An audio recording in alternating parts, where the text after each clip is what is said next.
What is up, everybody? Got a few new things for the wired Predator e-bike. Got me a shock pump. You can get one for like between 20 and 30, 40 bucks maybe on Amazon. This one goes up to 300 psi, and it does have a little bleed valve, so you can let it out, easy to adjust it. But this is for the middle air shock on the e-bike.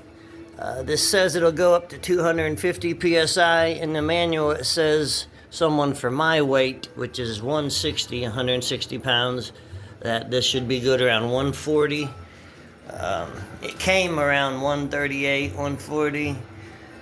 But despite having a compressor that goes a lot higher than that, it don't have an air attachment nozzle. You know, my air gun compressor goes to a whopping slightly over 4,500.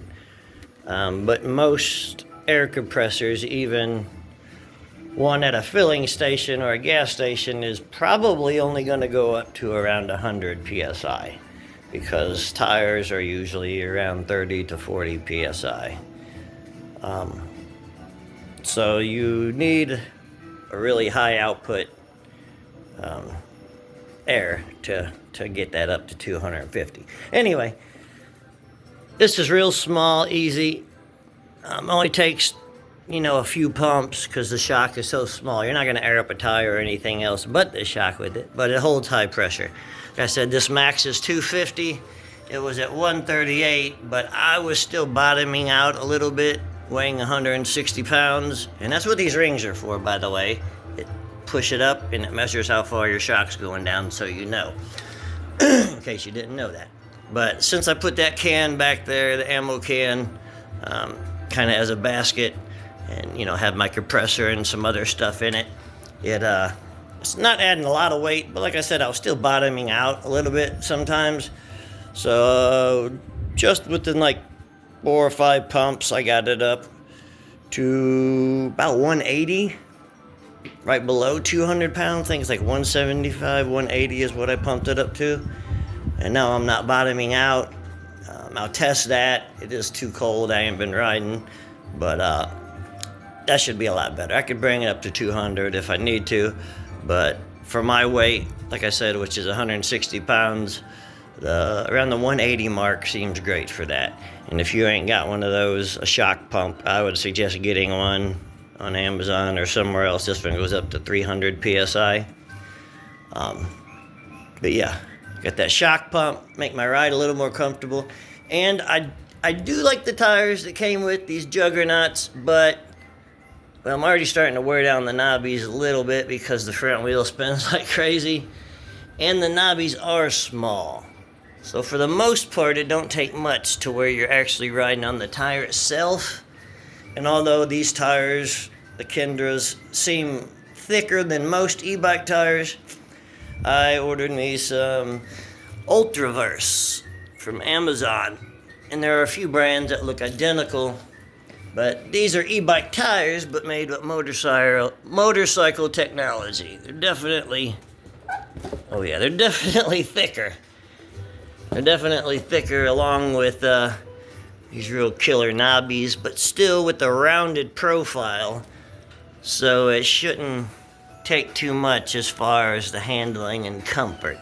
But I had to wear down a lot of tread or go through a lot of thick rubber, real rubber.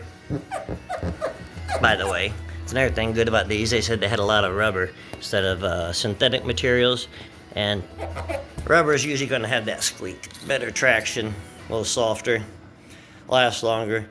But yeah, I got these from Amazon too.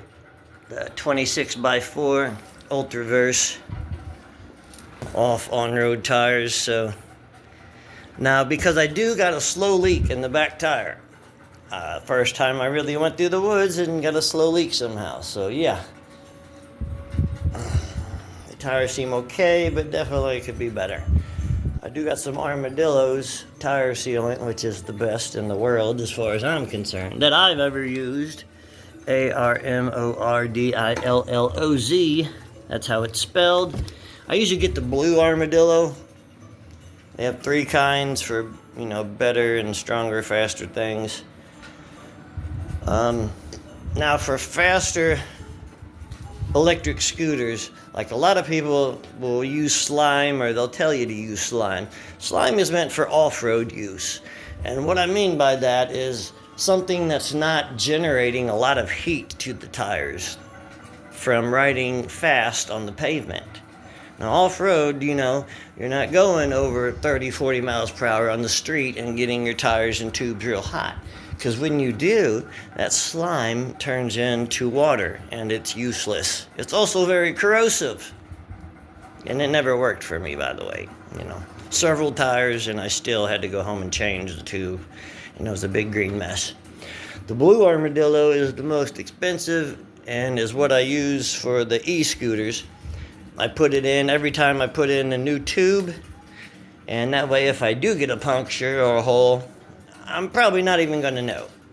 If I do, it'll be because it might have a little blue stuff that leaked out. Well, that's the whole point. It clogs it up. But the armadillo has really big, lots of fibrous, like Kevlar fibrous looking material, along with different size rubber platelets and balls to clog up. And that armadillo blue, I'm telling you, for anything that you're riding on the street most of the time and you're going over 30 miles per hour, your tires get really hot. And that stuff, you know, I've cut open a tube afterwards and it's still like thick mashed potatoes. I mean, I have clogged a hole the size of my index finger. I had a picture where I had my index finger stuck in it. It was so big. And when I came home, that was the only time I actually changed the tube after the armadillo clogging it. But most of the time, unlike a lot of tire sealants, yeah, they'll clog up your hole and get you home, but you're usually supposed to change it, your tube and tire after that. You don't have to do that. I've had armadillo clog a hole and outlast the tire itself. I mean, once it clogs it, it's good. You know, it's also anti-corrosive. You know, it's not going to rust out your parts. It has anti-corrosive materials inside of it. I ordered the green because I think they said it has more volume of the fibrous material, and for a larger volume tire, such as this big old 26-inch e-bike tire, that makes sense. But I would get a shock pump, and I've also thought about getting some better motorcycle grade tires, like some Shinko, maybe street tires next spring. But beginning of the cold weather and I'm in the south, I do go off-road a little bit, so these look good. Like I said, like they'd be good off-road and still on-road because they had that rounded profile. But yeah, this is your boy Corey here. Hopefully when it gets a little warmer, I'll be going for a little ride on the Wired Predator. I'm really liking it. I am concerned about it overheating a little bit because it's overheated once or twice when I'm on it hard for several miles. And if it does that in the colder weather, it's got me a little concerned about how it's going to act when it's 90 and 100 degrees around here. But I'll keep my eye on that. And so far, I'm really loving this thing. So I've heard they're making more. So if you could get one, I would definitely suggest picking it up. Plus, I'm sure they'll pick out a lot of little bugs and complaints and maybe upgrade and fix a few things, which isn't much. Yeah, I just wanted to show you that new toy. This is my D6 2.0 that I won free from Nan Robot on the Facebook group. My Blue Trend Lightning, $1,200. My D4 Plus 2.0, $1,200. Yeah, we're not going to talk about the price. What it says on the price and the taxes added is different. I tell you what, they're really sticking it to people on tariffs or taxes on these e-bikes, because set before price is $3,200 and afterwards it's $38. That's a lot of taxes, my friends. But yeah, I just wanted to show you those new tires and that shock pump. I was just getting one of those shock pumps. You can adjust it a little better. It's a lot softer for me at 200 PSI. Also have that new Cuban GK1 25 cal P.C.P pistol. I just haven't been shooting it because I had to order different size pellets and slugs. Also got the DNT Thermite optic, which I haven't really shown much of because I still got to figure a lot of that stuff out, along with the Insta360 I just got. I'm not a real technological person, so it's going to take me a little time to figure a lot of this stuff out. Sorry if this was so long and I talk a lot, but do me a favor and smash that like button. I try to be informational, and if anyone ever needs help with any e-bikes or e-scooters, maybe a little repair or understanding them, you can hit me up.